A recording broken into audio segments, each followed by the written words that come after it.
In Memphis, nothing comes easy, and that's exactly how we like it. This is a city built on hustle, on heart, on grit. And at Carway, our rides are built the same way. Tough, reliable, ready for the grind. No games, no gimmicks, just Memphis-style service. Real, honest, and built on trust. Where grit meets grind, you meet your next ride. Carway, grit, grind, and Pink Beetles.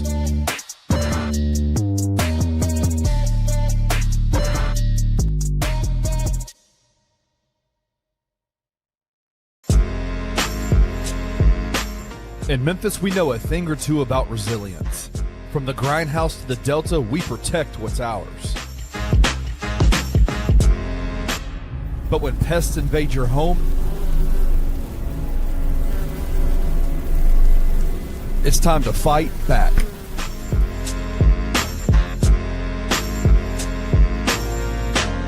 Grade A Pest knows how to handle what crawls, flies, and bites. With local experience and guaranteed results. I'm Reggie with Grade A Pest Control. We service the Memphis metro area. That also includes DeSoto and Fayette County as well. Grade A Pest has the entire Mid-South covered. So if bugs and pests put you to the test, let Grade A solve your problem.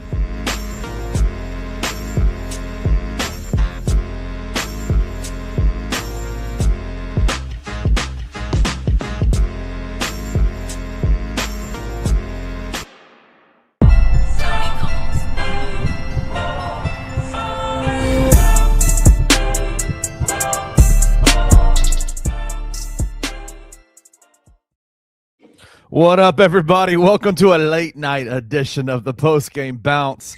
My name is Kenny Stubblefield. I am here with my guy, my man, Blockhead Jr., Jared Davidson. And what's interesting, this is a late night edition of the Post Game Bounce.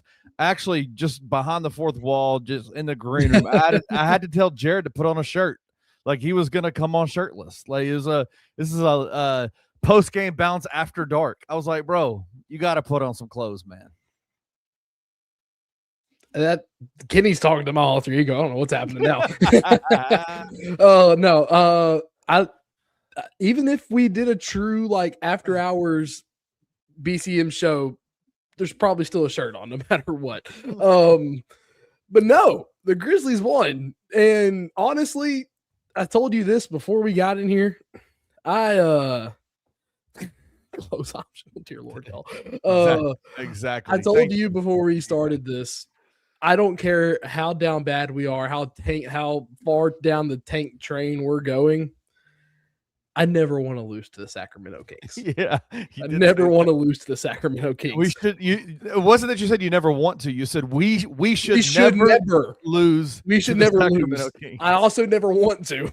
Yeah, but that's it just felt good, man. With all the stuff that's happening around right now, winning cures all, and whether it's extended winning or winning one single game in the midst of chaos, winning cures everything. And that's one of the reasons why I wanted specifically to do the post-game bounce, and I'm glad you're joining me for it tonight. I wanted to do this specific post-game bounce because this has been a weird couple of days in Grizzlies Nation, right? Yeah, like it has been an emotional, almost like I guess an unprecedented time for Memphis Grizzlies fans because of what the Jaren Jackson Jr. trade, what it signaled, right? Like what it signaled to all of us that cover the Grizzlies, that watch the Grizzlies, that love the Grizzlies. It signaled maybe some lean times, right? And I wanted to do this specific post-game bounce because of something you said on the Daily Grind this morning. You said that this is going to be a fun rebuild. Mm-hmm. And I completely agree with you. And because I knew who was going to play tonight. Yeah. And I knew that it was going to be fun. Like I knew that the guys that were going to get minutes tonight we're absolutely all 10 guys got 20 minutes. We're absolutely going to play their absolute ass off, right? And that's really, when you have young guys, all you can ask for. And that's exactly what we got tonight from everybody that suited up for the Grizzlies tonight. They all fought the entire night against some really like Sacramento. Let's be frank about it, Jared. Sacramento is horrible. Yeah, they're awful. They've pieced together a bunch of has-beens from like mid 2010s, early 2010s. And you want to look at it, everyone talks about how the Grizzlies were going to be, like not knowing their direction right now. We could be in literal hell not having a direction that is also known as the Sacramento Kings. So like that team is horrible. Yeah, it is a rough. Being a Sacramento fan must be really tough, because here's the thing: they've got some pieces.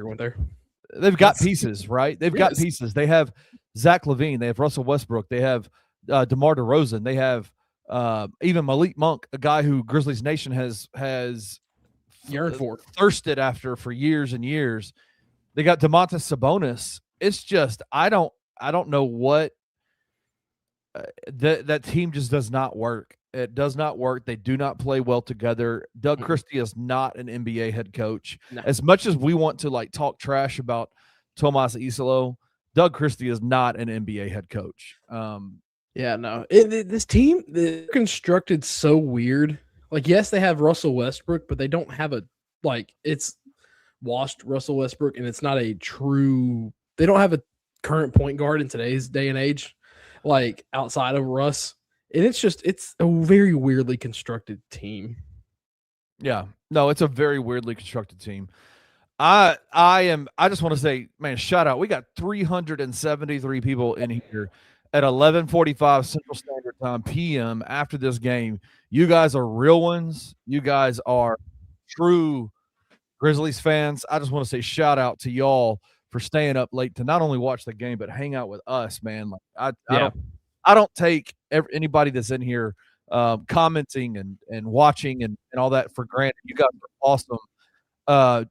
Please do me a favor. If this is your first time to watch, I see some new names in here. If you've been watching and you're not a subscriber to the Bluff City Media YouTube channel, just minimize the screen, click the subscribe button, and click the notification bell, and it'll tell you every time we go live. It's crazy. Yes. Marco said basketball sickos, man. We just can't get enough of this damn game, right? Yeah. Who is it? Keith Fisher. I'm putting this up here real quick. I love this because I didn't say it in this exact wording this morning, but I kind of alluded to it. Let's not jump the gun, because let me kind of give you the breakdown of what this show is going to look like. Yes. I don't know how long it's going to go. It depends on how long Jared wants to talk. I've been up since 4:30. The amount of tired that I'm getting today is not going to exceed anymore. So we're here. We're here. We're in this for the long haul. My kids are off school for the 80th straight day tomorrow, so it's all good. What we want to do, we want to talk about this game in particular for just a little bit. But then I want to spend hello, Whiskey. Yeah, no, she came and took the dog. Oh, okay. But then I'll also, you said there's a clip, and you can go on Twitter, you go on our Bluff City Media YouTube channel, our Instagram, our TikTok. There's a clip of you, and it's the clip that I spoke about a little bit from the Daily Grind this morning, where you talked about the amount of money that the Grizzlies have based on this trade. Yes. The Jaren Jackson Jr. trade. Potentially what the amount of money will look like if Ja Morant is no longer a Grizzly post trade deadline. Yep. And what that means salary cap wise, what that means in terms of the first apron, what that means in terms of any kind of salary cap issues that the Grizzlies might have. And you talked about the rebuild. And so that's what I want to do with you tonight is we're going to put Jared Davidson's GM hat on, and I want you to walk us through what the rebuild is going to be. All right. Like what the rebuild is going to look like in Jared Davidson's mind. Sweet. Right? Because I feel like you got a good vision here, and I want to talk about it. So that's what we're going to do to end the show. But shout out to everybody that's in here. Let's talk about this game for just a little bit. The Carter says, "Man, I literally feel better about that win than any win of the season." How do you feel? How do you feel about the win? I mean, he's got a point. Like, it's just, I don't think it's necessarily. Well, I mean, it is kind of necessarily how the win came together. It's the win and the circumstances that we're in right now. Right. Tripp gets traded a little over 24 hours ago. He's on his way to Salt Lake City, along with Jock, who has become a controversial topic of our team, whether you love him or hate him. Vince and John Conchar, as the great Anthony Sane says, lovable losers on this team. Right. That people love, and they're gone. And everyone, like, it was a bag of mixed reactions. And so to come out and just to have a bunch of guys who want to be out there, and not any knock to those 4 guys, not saying they didn't want to be out there, but they just want to hoop, put all the nonsense about it. They're here to hoop.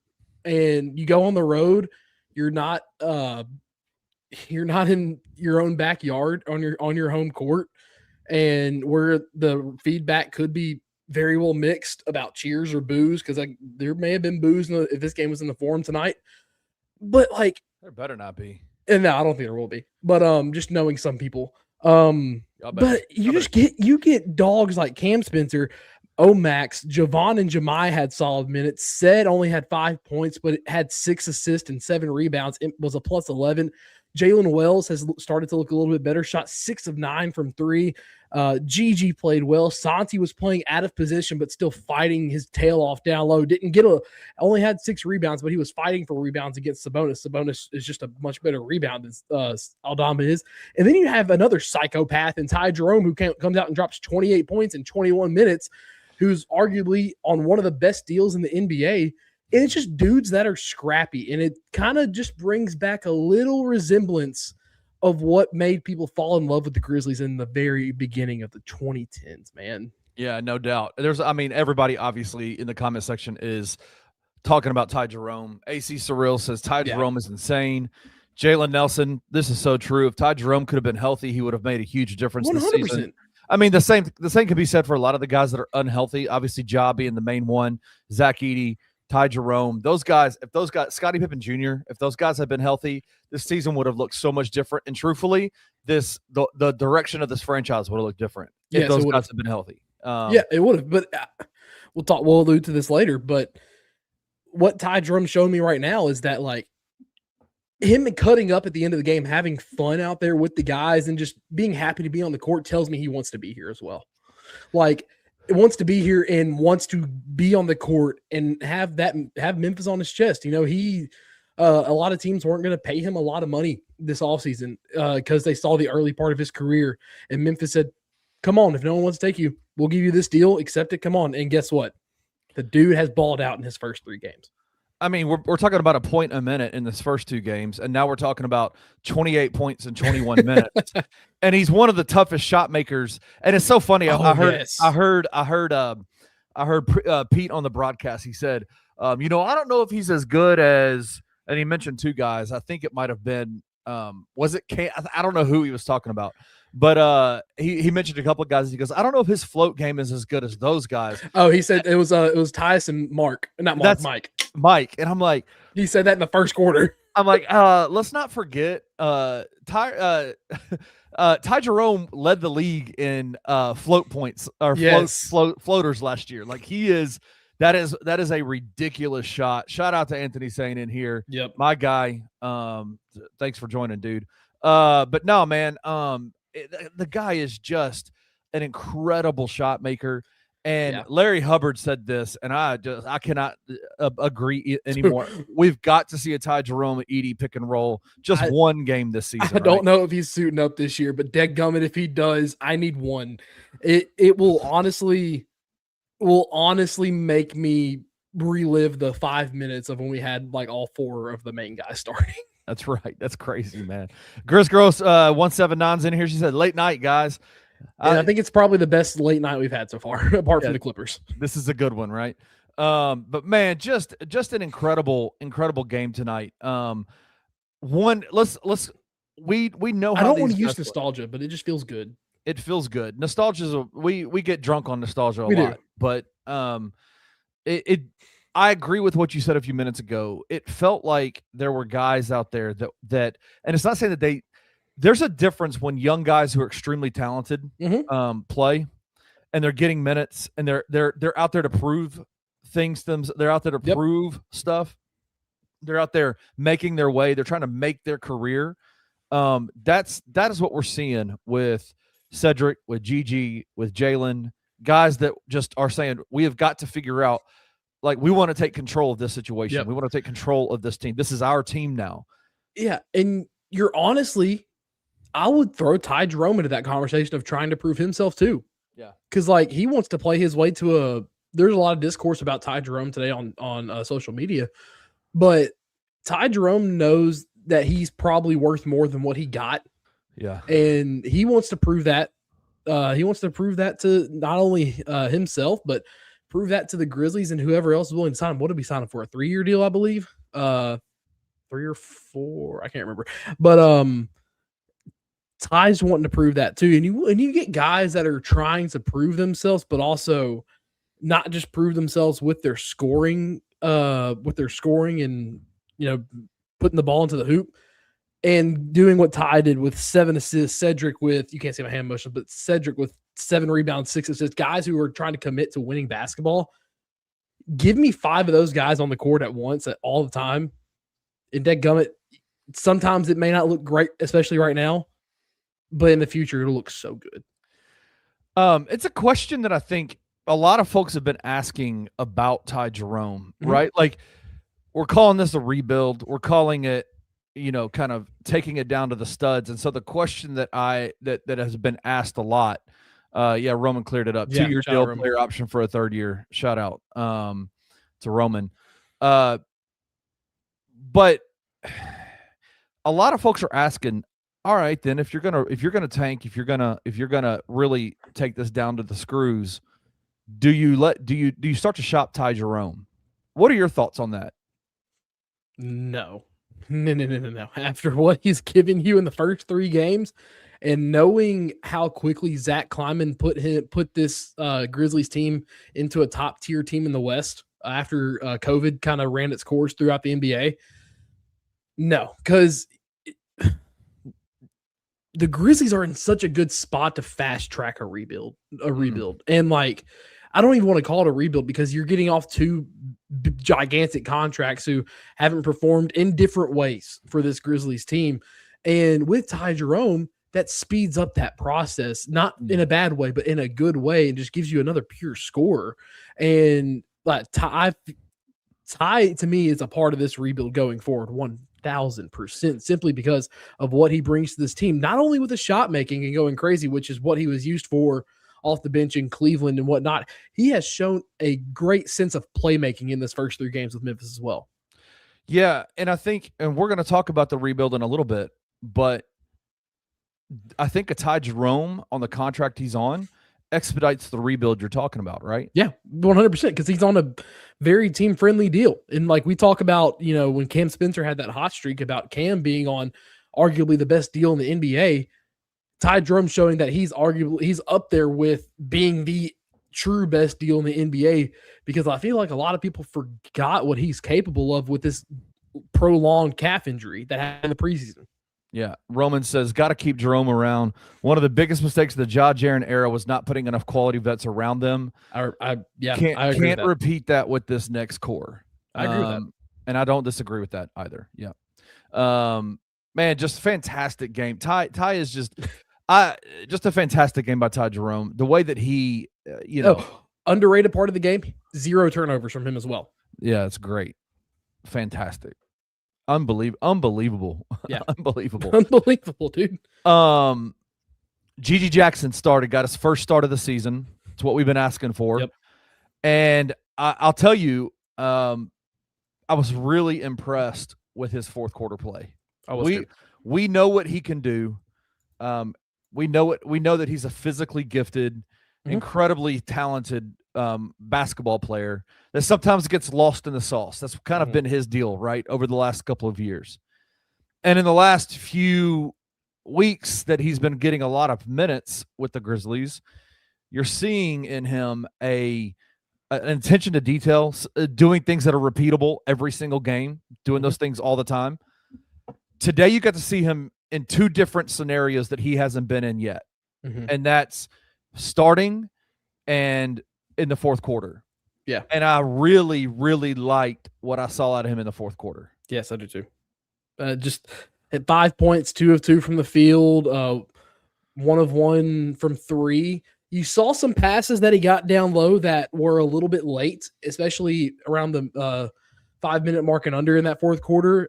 Cam kind of led a few passes too strong along with Javon and Jahmai, where Gigi would have had an easy break.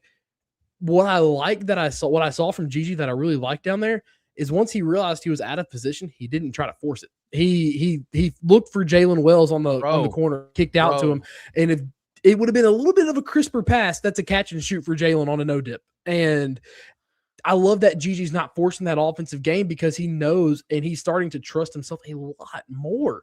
And we saw it again. We saw the signature dunk going back to the first quarter. We saw the signature dunk that he does. He has at least one every game now. But that fourth quarter from Gigi, seeing him be calm under pressure, which is what we did not see in the first 2 seasons from him, it's been such a fun improvement to watch from Gigi. Yeah, Willie Nanny says he hasn't looked lost on the floor at all, which is really weird. It is weird because that's something to get used to. There was what we saw in Gigi in his first couple of seasons was just a kind of a bull in a china shop type of I'm gonna take it straight to the basket. You saw him today in the game where he led a fast break down the middle of the floor, got out in front, right? Got out in front of the play, and he had the option to try to take it over the top, right? Like over the defender and take it to the rim. Yep. It probably would not have been a dunk attempt. It would have been a oopsie-doo layup, that kind of deal. But what did he do that was super impressive? He slowed down a little bit. And then I forgot who it was. Was it Cedric? I think he dropped the ball off to Cedric. It was said to the right. Yes. Perfect timing, perfect pass, perfect play to just slow down and not try to push it. And it allowed Ced with the timing of the pass to get enough space to blow by the first defender and have a one-on-one to the hoop. If we're talking about the same play. Yeah. Yeah. I mean, just a really nice heady play by Gigi, when you start to talk about the physical aspects of Gigi Jackson and what he can do, 6'9", 225 pounds, a guy who can dribble, a guy who is willing to take the physical contact in the paint, who's willing to rebound, who's trying to rebound as hard as he can, who has signature moves that are really, really nice. When you start to take those like physical aspects and then say, and now he's a smart basketball player and he's making heady decisions, he becomes the guy that we have wanted him to be for 3 years. Yeah, and you're starting to see the mind catch up with the body and athleticism, which, like you just said, we saw the athleticism the first 2 years. And this year, we're seeing him put those pieces together. And shout out to Black Ninja DJ. T.I. made the one promise that T.I. made this offseason was that he was going to coach Gigi the hardest out of any 18 players on this roster. And I'm including the 2 ways in the 18. And Gigi's starting to see the fruits of the labor. And that is one thing that I will give T.I. so much credit for is that, yes, we had to be patient with it. Gigi had to be patient, but now Gigi's getting this opportunity and he's not wasting it. He's making the most of it and earning his way into a more trustworthy spot on this team and in this offense with Gigi Jackson. I'm super impressed by what Gigi did tonight. We got to mention Jalen Wells again, 26 minutes, 18 points, 6 of 12 from the floor, 6 of 9 from the 3-point line. I said this, David Owens, you're wild. I saw it. You're wild. All of us, if you're a dude in this chat, all of us were like, ugh. And that was one of the more vicious hits down low. Every one of us were like, oh, Jesus. But Jalen, I mentioned this in the last post-game bounce. Yeah. It looks like Jalen Wells's legs are underneath him again. Like it looks like he's got more bounce, he's got more energy, he's got more pop, he's got more movement, right? Just even his jumper has more height and rhythm to it. I don't know what. I noticed it in the first quarter of the last game and was like against Minnesota and was like, I texted the whole group and I said, yo, what's going on with Jalen right now? Like, he looks different. You know what I'm saying? Yeah. So shout out to him, man. It's a weird thing. So Kenny, you played sports when you were younger, right? Mm-hmm. You ever have an injury that like just kind of messed with your head a little bit? Yeah, I broke my ankle in half. Oh, gee, I did not know that. Anyways, so I think Ced always had like I feel like Ced's body wasn't catching up with his mind a lot. Kind of reversed with Gigi, where his mind wasn't catching up with his body. I feel like Jalen's body wasn't catching up with his mind because Jalen knew what he could do. He knew what he was doing before he got undercut last year, late in the game, in game number 79 or whatever it was against Charlotte. And there's probably just a gigantic mental block where where Jalen knew he could do the things he once did and knew that injury was a freak accident, but his body was just still so hesitant. And there was that little mental block that was separating his mind and body. And now I think you're finally starting to see him let go and play free. And like you said, it feels like his body's catching up. His legs are back under him. And it's just a weird mental thing like that when things happen that are freak accidents, like a non-contact knee injury or something like that, that can get over with because you're physically retraining your legs to do that. But when you get undercut on something that's a freak accident, it can mess with you. And it can mess with you for a long time. And coming up on a year that it could have been for almost for Jalen. And I really feel like he's just finally more comfortable and not looking behind him every second before he jumps for a layup or jumps on a shot. I totally agree. All right, last two guys I want to talk about from this game. I'm just also Jalen is 10 of 14 in the last two games from three. Yeah, I mean, just phenomenal what he's doing. I know we talked about Ty Jerome being a vet, a guy that you want to keep around, you don't want to make the same mistakes you've made in the previous, around core groups of guys. I know he's probably not going to be a long-term solution for this Grizzlies team, but I have been so freaking impressed with Kentavious Caldwell-Pope. Like, to come back, I mean, let's not forget, to start the season off, bro, he was so bad. So bad. Couldn't shoot, couldn't do anything, like just was not productive at all. And he decided, like, we called for everybody, the entire Grizz Nation called for Cedric Coward starting minutes.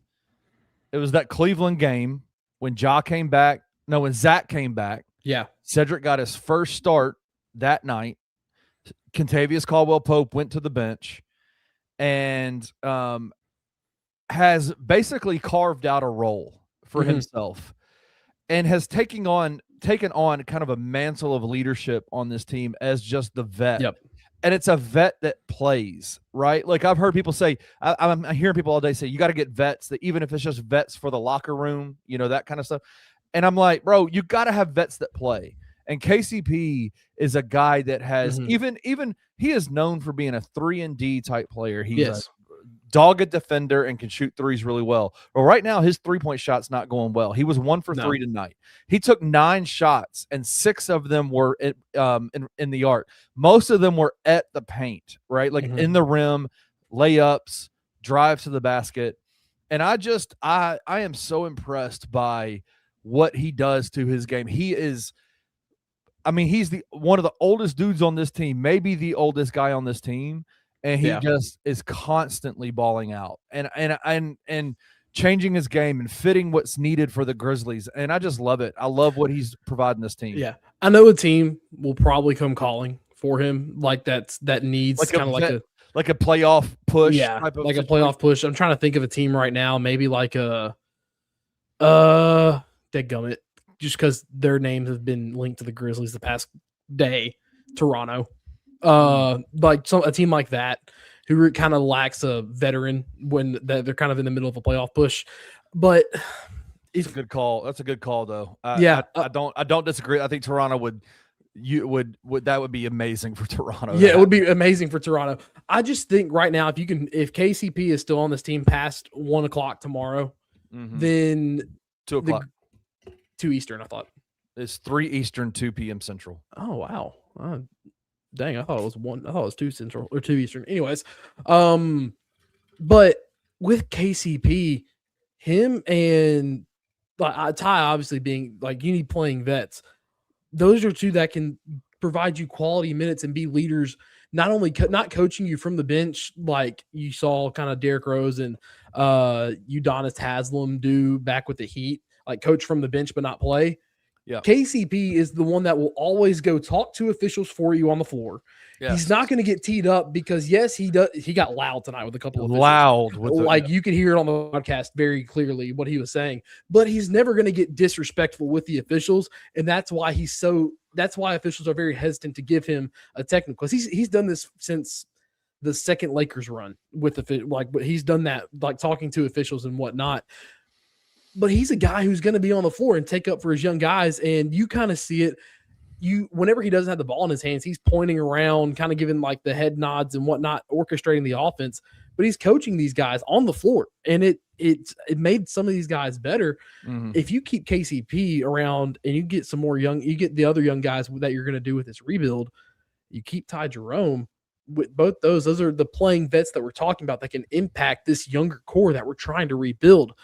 This is another vet piece that the Grizzlies need to keep. Or like I think that they may. I don't think they will. I don't think they will.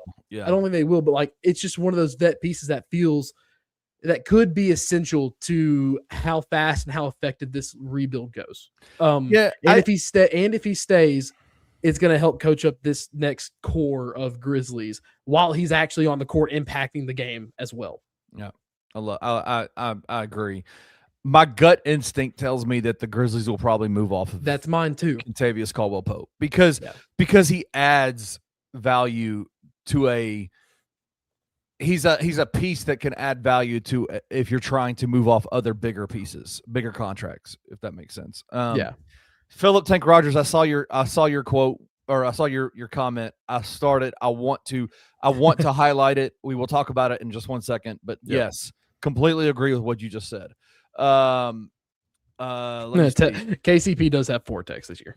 He does have 4 techs, but if you're not getting teed up, you're not doing. If you're not getting teed up, the man has 2 seasons where he had double-digit technical fouls. Yeah. But I just looked up the stat. But like he's constantly and any player who's speaking their mind, having two-way conversations with officials is gonna every once in a while say something that certain officials don't like and get a technical. Yeah.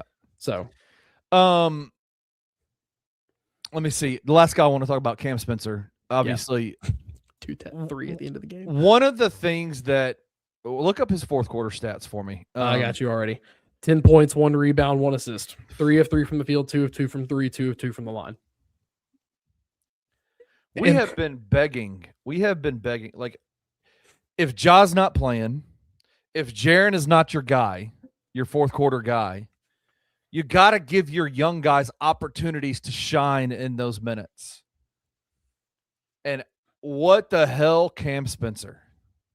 Like, we've seen him do this a couple of times. Like, he's done this a couple of times this season already. Yeah. Where he has had big fourth quarters and closed out games. But that dude has ice in his veins, bro. Was it the game we won against the Spurs that he had like 2 big threes to take the lead, one to get us down 1 and next one to take the lead? He also had a big one in the Philadelphia game where we went to overtime. He had a big one late in the fourth quarter as well in that game. Tonight was probably my favorite.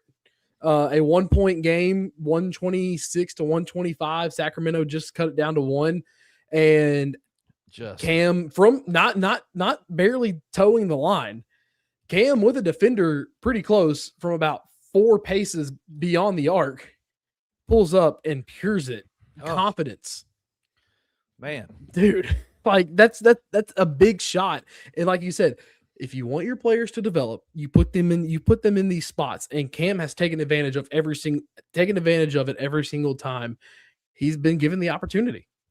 I just cannot wait to see Cam get some minutes with if it's for the rest of this year, it's probably going to be Ty Jerome starting. Yeah, I can't wait to see him get minutes with Scottie Pippen on the ball. I can't wait. Pippen makes it past tomorrow. Maybe yes, probably Yeah. right. But if he does, I want to see that. Yeah.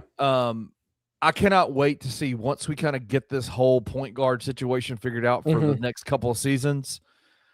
I cannot wait to see what Cam looks like with Ty Jerome on the floor together. Yes.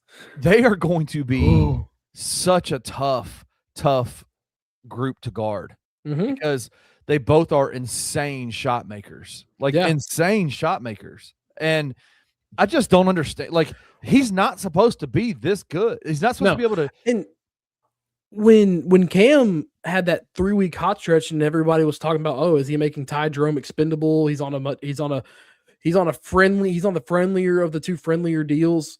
The talk was, Ty needs to play before we ever see him get off this team. And now that you say that, consistently together, you have Ty, who's the much better. I've said this in the past. Ty's the much more on-ball creator. He can facilitate, but he can create his own shot on ball. Cam is so much better when he's off ball, and you saw it tonight.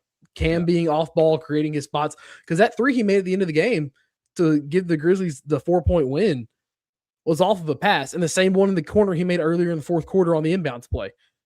Those two on the court together, and when Ty's minutes restriction starts getting eased up later into the season, that's going to be something fun to watch develop as well, because we may get 3-minute, 4-minute stretches where Ty creates his own shot a couple times in a row. They fall, team send a double, a trap out to the wing, and Cam just kind of floats off ball. And you get just a flurry of threes in a 3 or 4 minute span from this Grizzlies team. And you start to see glimpses of what this team is could become if you keep both of those guys throughout this next phase of the Grizzlies organization. Oh man. I just, it's so impressive to see what Cam Spencer is doing. Just been such a phenomenal player. Let me find Phil's comment. Because I think this is really good. Philip Tank Rogers says the Warriors committed malpractice with Jonathan Kuminga. Us giving Gigi these opportunities will only skyrocket his basketball IQ and defense so he can stay on the floor. The rest of the year is pivotal for him. I love that you mentioned the way that the Warriors have handled Jonathan Kuminga. They finally got off of Jonathan Kuminga today, trading him to the Atlanta Hawks alongside Buddy Hield for Kristaps Porzingis, a guy who hasn't touched the floor in I can't even tell you how long, who's been sick for the better part of 2 seasons. It is unbelievable to me. That there's many reasons that I don't like the Golden State Warriors franchise, and that is one of them. And the way that they have absolutely torpedoed Jonathan Kuminga's career is one of the reasons. It's just adding on to the list, and it's making its way very quickly up the list because you drafted him the same way you drafted James Wiseman. And you drafted those guys, and Steve Kerr for some reason has decided I can't fool with James Wiseman, and I can't fool with Jonathan Kuminga. And just literally torpedoed their career. There's a lot. No. Listen, James Wiseman and Jonathan Kuminga were guys that, yes, there are a lot of bumps and bruises that you have to go through to get the most out of their games. You picked them and you torpedoed them and didn't allow them to get through those rookie bumps, those rookie issues, those new player issues. And the Warriors front office had the opportunity. The Warriors front office had the right idea for this 2 timeline thing that was kind of first introduced with Golden State, with Moses Moody, Jonathan Kuminga, and James Wiseman, that kind of next young core coming up. Right. But Steve Kerr would not commit to transitioning that, and kept relying on Steph Curry, which granted, relying on Steph Curry is always a safe bet. But the other guys around him, Steve Kerr just kind of kept trying to hold on to that. And that's what butchered that whole thing. And that's a great comparison because T.I. saw the potential with Gigi Jackson, was not going to give up on him, being still the youngest guy on this freaking roster in year 3, and said, this guy has the talent. We just got to figure out how to unlock it. And he was hard on Gigi. Gigi went down to the hustle for a little bit. Now, granted, still a weird move with what they want Gigi to do. But in the end, all be all, I mentioned earlier, the fruits of the labor is starting to come out for Gigi and how T.I. has pushed him. Yeah. I mean, you're seeing Gigi flourish. You saw the skills, you know what he can do. Yep. And then you just, oh man, I just, and then on top of that, you go to France and coach the Olympic team. And you're trying to tell me that Jason Tatum can't get minutes on that team? Like, it will, and I know you're a good dude, and so I try not to cuss around you a whole lot, but it has been and will always be fuck Steve Kerr to me. Like, that dude is terrible. Like, he is the code shit. Like, get out of my face with all of that. Get out of it. Like, nope. Dude, I just, so shout out to the Grizzlies organization for not doing to Gigi Jackson what the Golden State Warriors did to James Wiseman and Jonathan Kuminga. Yeah. And as many flaws as we give to Tomas Isolo, that's just one I got to hand to him. Yeah. Oh, he deserves that. He deserves that. Yes. He deserves it. All right. That's enough about this game. Fantastic game. Fantastic. I'm telling you, here's the thing. Everybody's asking about the question, like, are they going to tank? Why tank? Why tank? They're losing games. They're going to lose games, right? They're going to lose games. They have a bunch of young guys. Sacramento is a bad team. Bullshit team. They're terrible. They're going to lose games. But I'm telling you what. I think that this is going to be a fun ride. You talked about it this morning on the Daily Grind. Mm-hmm. You talked about the rebuild. And you said this has the potential to be a very fun and a very quick rebuild. Yes. And so I wanted to ask you about that. Mm-hmm. Why do you think that this Grizzlies rebuild, because let me just lay it out for you. Yeah. I have had so many people tell me today, I think they need to rebuild. I think it's time to do that. Mm-hmm. But I don't trust Zach Kleiman to do it.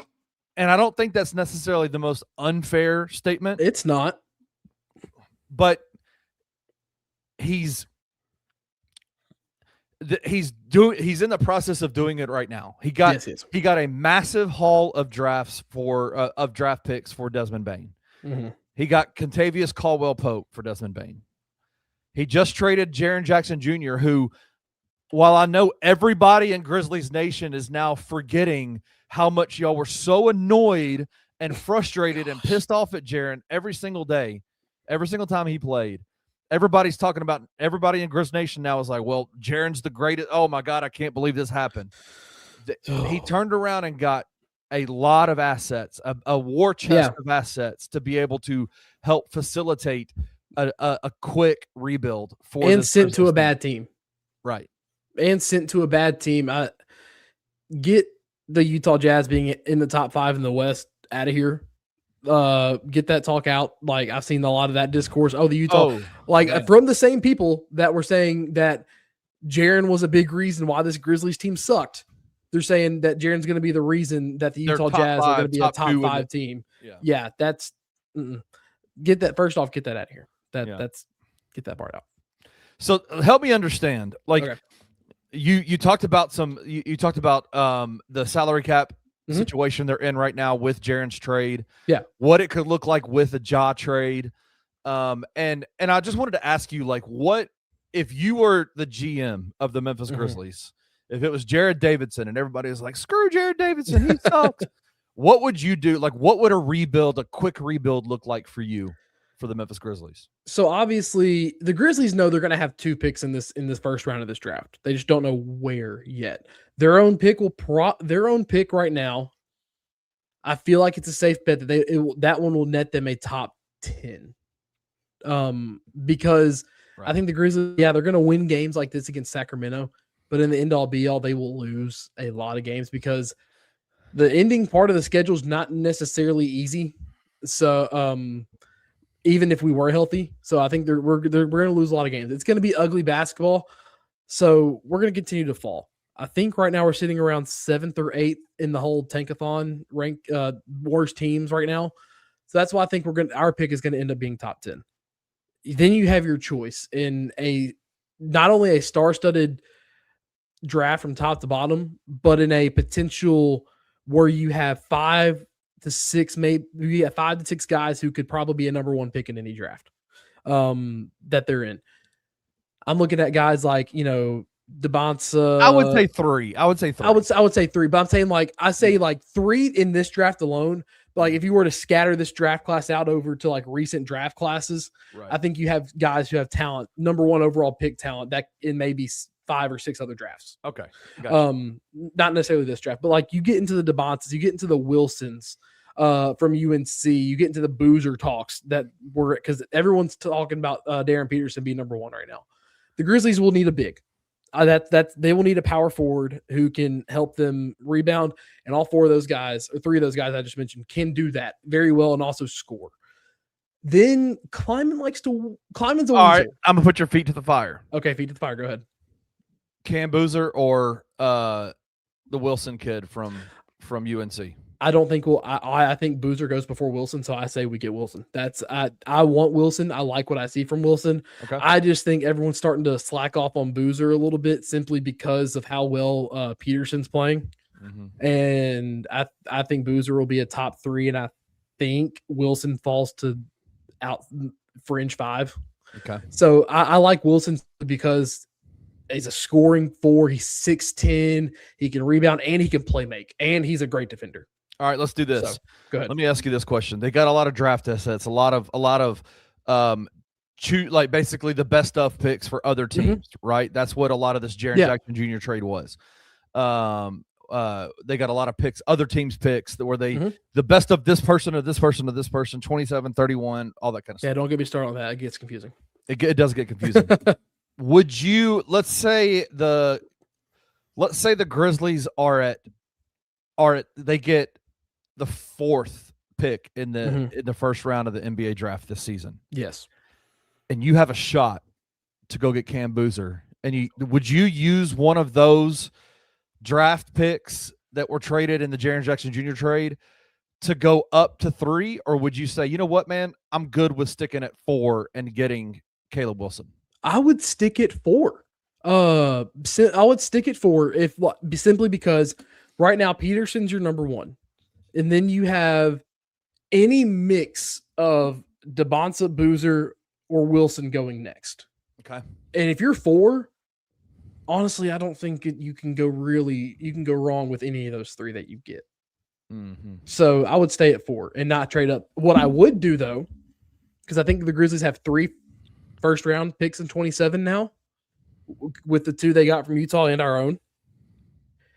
Use 2, if not all 3 of those, to try to bump back into the top 15 for a second pick.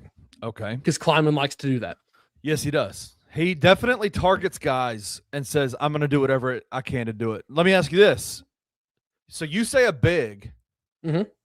What about a Furious Styles says, what about a Kingston Fleming at 5? I would love it. I would love that too. But right now, with the Grizzlies guards that they have right now, with getting a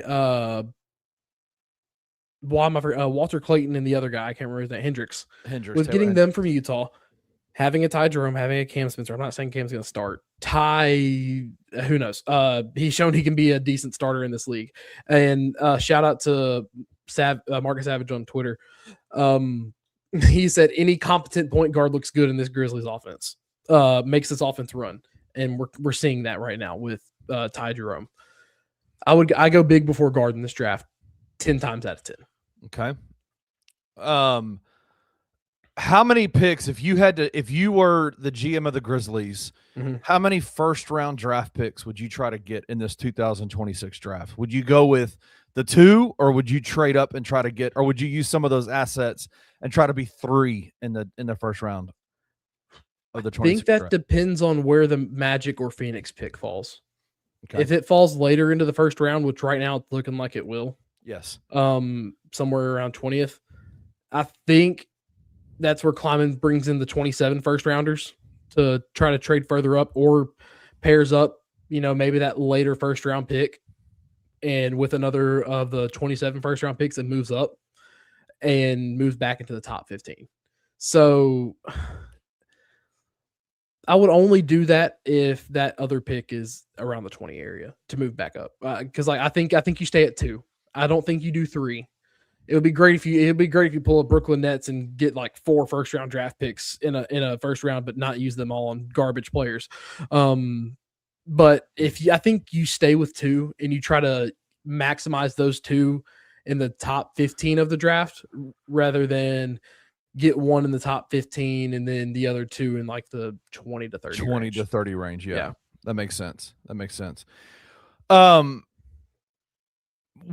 If you're the GM of the Memphis Grizzlies, do you try to, because you said earlier it was going to be a quick rebuild.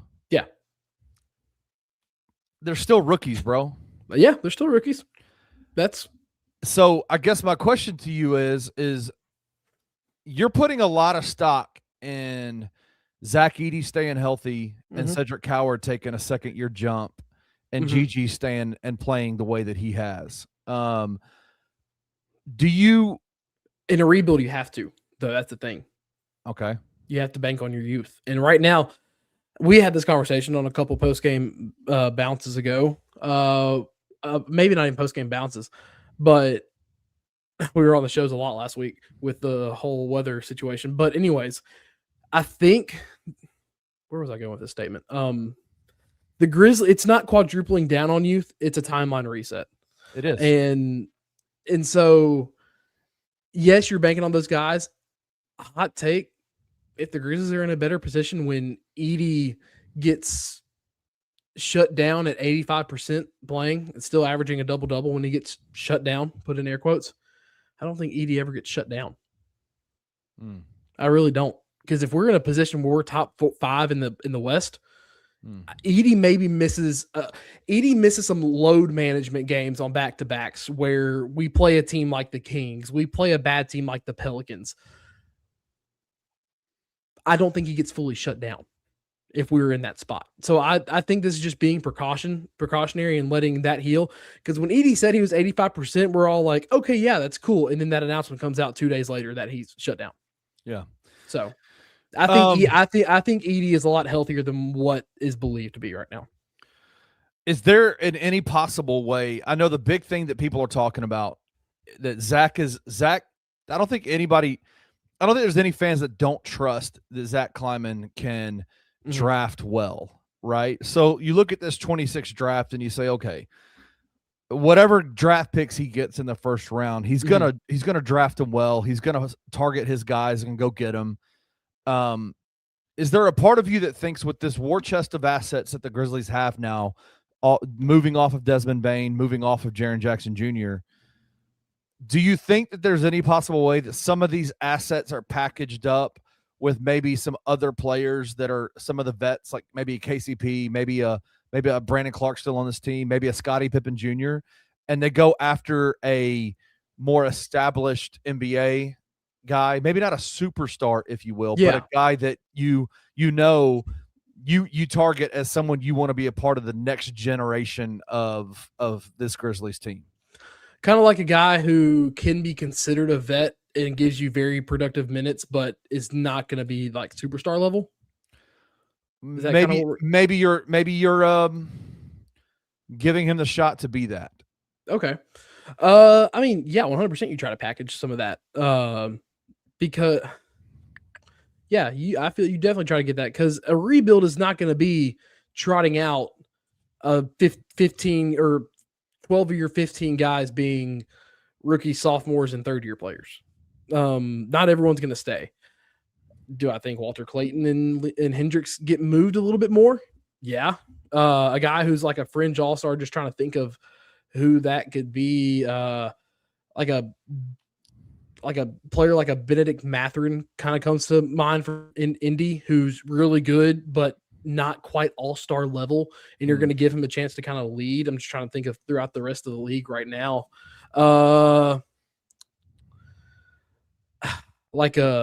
Honestly, even right now, yeah, still considered a vet and still could provide some solid minutes in like a dunker spot off the bench. Another energetic guy like a John Collins. Not saying it's ever going to happen, but like John Collins is nearing the end of his deal that extension that he signed. You can get him on a cheaper deal.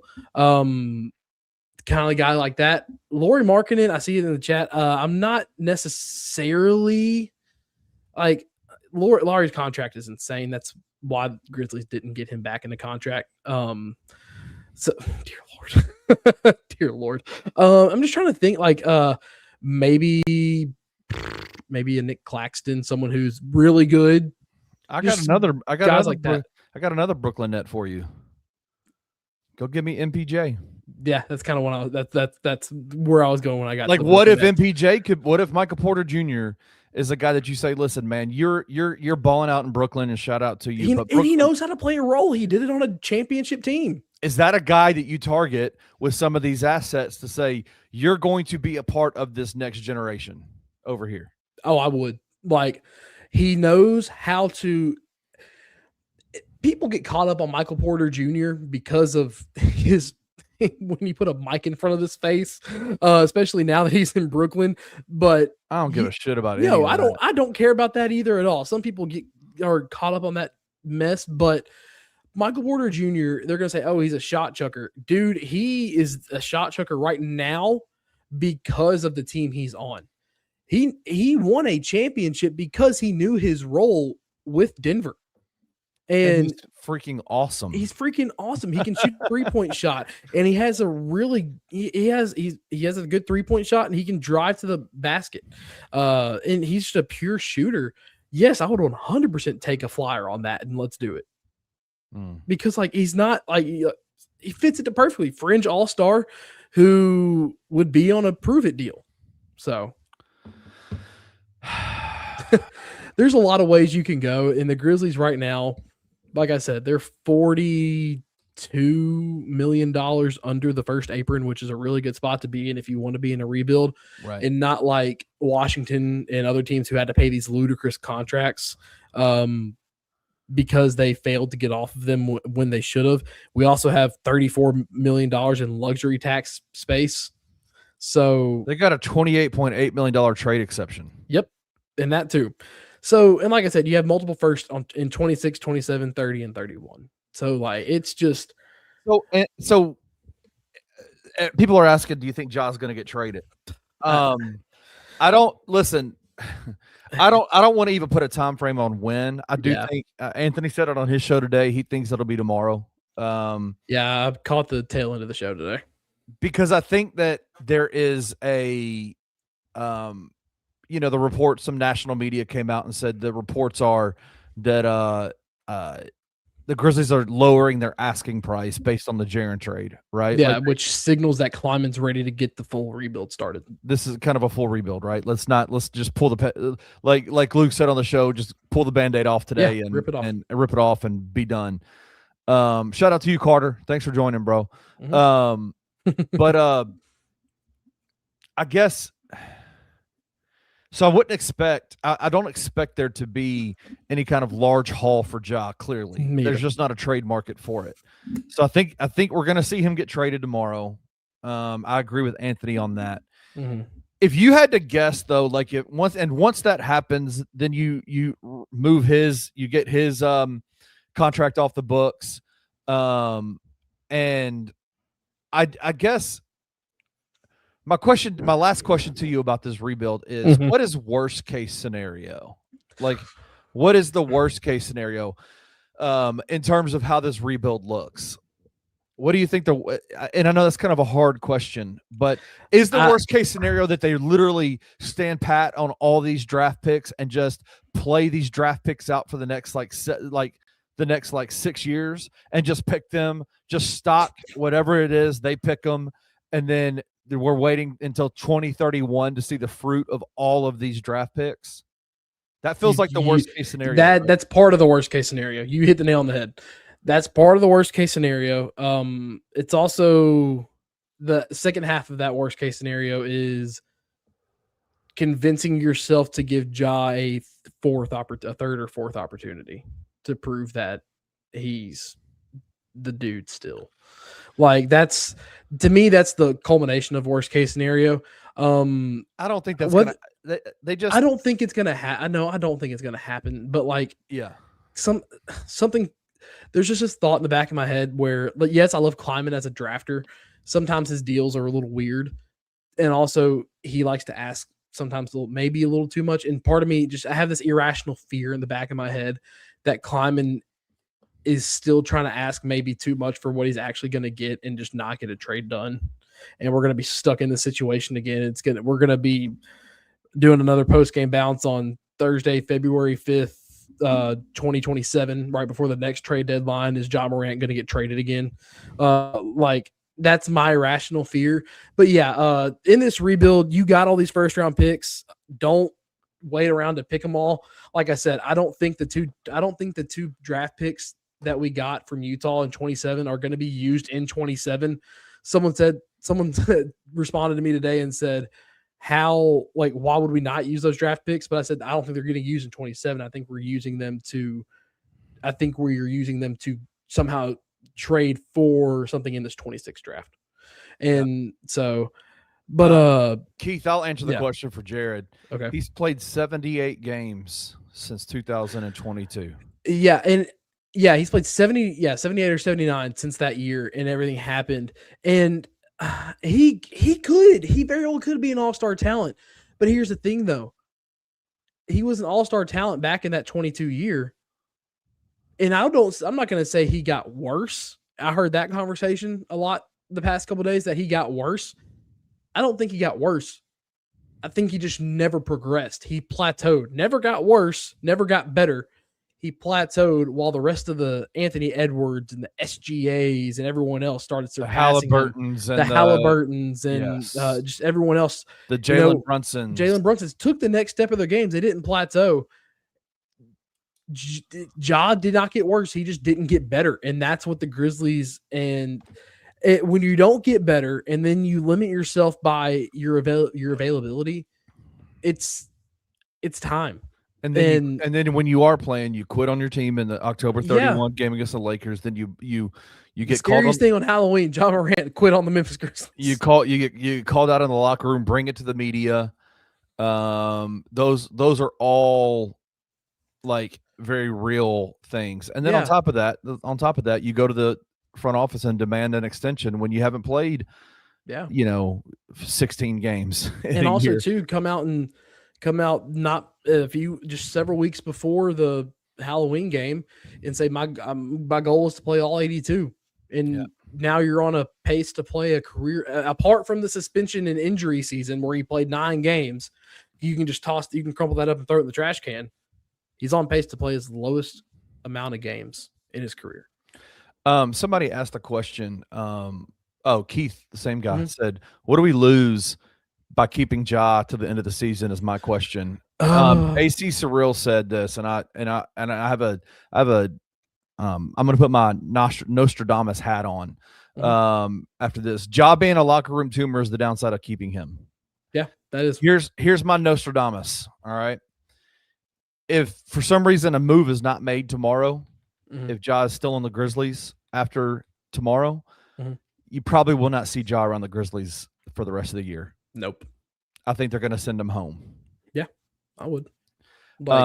Because of what AC Surreal is saying here. Yeah. It's because there's stuff going on behind the scenes that is not good. No. And it's what caused all of this stuff to come to a head in the first place. The reason they haven't done what we're talking about here is because it kills trade value. Yeah. Well, now we know what his trade value is. It's really low. They're trying to basically give him away right now, and if no team is willing to take that, I think on February 6th will probably be the last time you see Ja Morant around the Memphis Grizzlies for the rest of the year. Yeah. And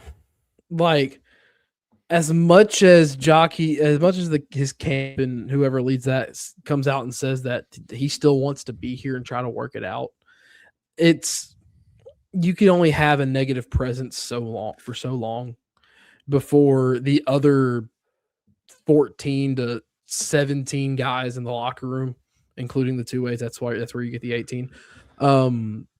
Look at it and just get kind of sick of it. Like, yes, I know Jaren and Ja were buddies and whatnot.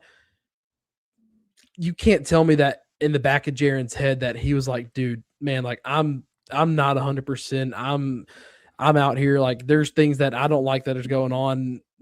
I'm still suiting up for every single game that I can. Like, I physically can. I'm not sitting out because I'm sore. I'm not. I'm showing up to my job and clocking in because that's what I am paid to do, and I want to try to help a team win. Like, you can't. Yes, they're boys, but you can't tell me that Jaren Jackson Jr.'s back of his head was not also starting to get sick of things too. Yeah. King Meek says this: I just don't want to give them away for pennies, and they don't even make pennies no more. Funny. Number one, funny. Yeah. Shout out to you, King Meeks. But here's the problem with that. The market sets the terms, right? Yep. And if the market is telling you this is what he's worth, it's not giving him away for pennies. It's giving him away for what the market says he's worth. Because also too, like, you got to think of it. At some point, Zach Kleiman's going to open up his chest and look what he has to work with and be like, I have everything I need to do this rebuild, whether I give Ja away for a singular second-round pick or I get something better back. Yeah. Right now, you could literally send Ja to Utah with Jaren and get a second-round pick back from Utah, and the Grizzlies would still be in a prime spot to rebuild. And that's the reality of it. Is that right now, I think the Grizzlies are still in a good spot, no matter what they get from Ja. Yeah. So, and it's just, it is what it is. That no one envisioned the last 2.5, 3 years going this way. But here we are, and you got to deal with it. Well, listen, it is 12:45. It is. I'm ready to go to bed. Dude, I have work in the morning. you can take your GM hat off. Shout out to you. I thought you did a fantastic job. I'm excited to see. I love what this team is. I know they're going to lose a lot more games. Yes, they will. They won tonight. They beat the Sacramento Kings in Sacramento. Shout out. And just the young guys played a great game. And I agree with you. I'm really glad you joined me on this post-game bounce because when you said that on the Daily Grind today, I was like, hell yeah. Like, I agree with everything you just said, and putting numbers to it really helps kind of understand like the ways in which the Grizzlies can go about rebuilding this team. They have a plethora of ways they can do it. And I think we can sit here and say, man, like, we're going to be Washington. What have we been for the last 3 years, dude? Like, this is the third straight season that we've been like, let's just get to the off season and hope that Ja and Jaren are better. Right. Mm-hmm. Well, now that's done. Right. Now it's done. And we go rebuild. Mm-hmm. And I agree 1000% with what you're saying. This has the chance to be a quick and fun rebuild.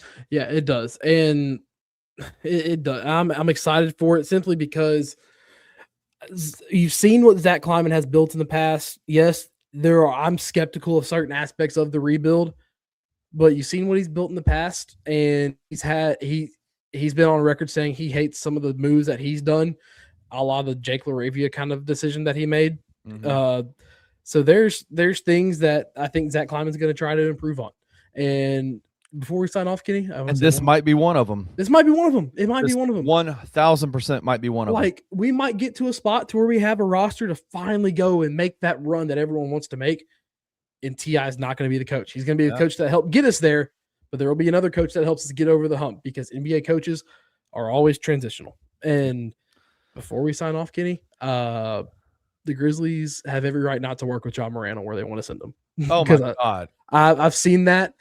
You can't, like, I see people saying this is not who the Memphis Grizzlies are. We always try to make people accommodate them on their way out. Bro, screw that. Screw that. What has he done to accommodate us? It's about what is on the chest, baby. Not what's on the back, What's on the chest? Do not get caught up in the sentimentals, Do y'all. not. Don't get caught up in the sentimentals. This is a business, bro. He has been paid a shit ton of money to play this game, and he's played 78 games. And listen, and it's not his fault. There's a lot of injuries there. I get it, but come on, man. Yeah, there's been this franchise has done nothing but bend over backwards for Ja Morant. It is now time for them to be selfish and figure out what it looks like. What's the best opportunity for this team? Don't get caught up in the sentimentals, man. None of that means anything in the long run. Last thing, very last thing. The rebuild is done in 2 years, 3 years, maybe. All right. I said it. I put it in the Chad and Anthony show this morning, and I told Rusty this as well. All right, here's the roster right now. Who's on the rebuild? Who's on this team post rebuild? Oh geez, before we get to that, I said this here. Memphis Grizzlies rebuild has never taken the Grizzlies have never been out of the playoffs for more than 2 years at a time since 2010. Anyways, who's on the re-ask question? All right, is Santi Aldama on the Grizzlies team post rebuild? That's a tough one because I like his contract. No. Can I give a little bit more in-depth answer? Sure. To start, yes. To finish, no. Like fringe playoff team, yes. Contending playoff team, no. Okay. All right, I'm going to ask you a double parter on this one. Okay. Cedric Howard, is he on the rebuild? Is he on the team after the rebuild? I think he is 100%. All right. Is he your number one guy after this rebuild? No, he's not. Do you want me to tell you who the number one guy is? He's a hell of a number two. Yes, he's a hell of a number two who has the potential to tap into a number one every once in a while, but not be consistent. The number one guy on this team in the next year is whoever gets taken first by the Memphis Grizzlies. I totally agree with that. Yep. All right, is Gigi Jackson? Oh, yes. That one freaking they've invested in him for too long for him not to be. Keith wanted you to I ain't saying he's the number one, but he's on this team. Keith wanted you to say Gigi was the number one. I ain't saying he's number one, but he is definitely on this team and contributing. Jalen Wells. It's tough. That's tough. In a starting role, gosh, no. But I think if you finally move him once we get to a spot to being that 7th to 8th man on the bench, yes. Okay, I like that. Ty Jerome. Better be. Yeah. Better be. All right. I'm gonna go. All right, Scottie Pippen Jr. No. Brandon Clark. No. Sadly. Yeah. That one might hurt me more than Jaren leaving. KCP. No. To start, maybe. But no. Omax. No. I love Omax. Love Omax, but no. There's a reason he's been a two-way guy. Okay. Cam Spencer. Damn it, Kenny. This hurts me to say it, but no. Dude, that one, that felt like you just took a dagger into my soul. I know. I know. Jemai Mashak, no. Javon Small, no. Okay. Yep, I'm with you. Yeah. I think the number one for this team coming out of the rebuild is who's drafted number one in the NBA draft this season. Yeah, because the guys that we said yes to keep, you build around. There's a couple guys we didn't. Oh, I didn't say Zach Edey.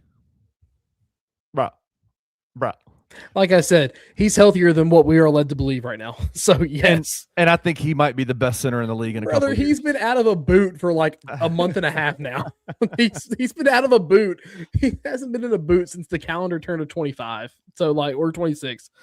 The Grizzlies will be back in the playoffs very soon. And I'm not saying like Big Die says so. That's all no's. No, we said some yeses in there. Yeses. We said yeses. So 10 years we playoffs. No, the Grizzlies. Bro, we better have another conference finals appearance at the least in the next 10 years. I can't tell if Big Die is a female or a male. Their YouTube picture would tell me that it's a female. But Big Die feels like a male name. It does. Shout out to you, Big Die. 2 out of 12. There's a lot of pieces on the roster that will be shipped out that will not be a part of this future. That's just the reality of it. But you keep the core full. Oh my gosh, no, dear Lord, do not say that. You keep the you keep the core guys that we just mentioned going forward, then you're in a good spot. So shout out. All right, dope. Let's get out of here. Yeah, brother. It's almost peace out. 1 o'clock. Love you guys. Thanks for joining. We'll see you back here on the next post game bounce in a couple of days whenever the Grizzlies play. I think it's Friday. Oh, t-shirt as well. Okay. Fair enough. Y'all go tune in with Luke and Rusty in about 7 hours. And then 7:30 in the morning, we've got Luke and Rusty on the Daily Grind, and then at 11, 2 Buck Sports Show, and then at 1 o'clock, Anthony Sane Show with myself and Anthony Sane. So come hang out with us. We'll see y'all tomorrow. Peace.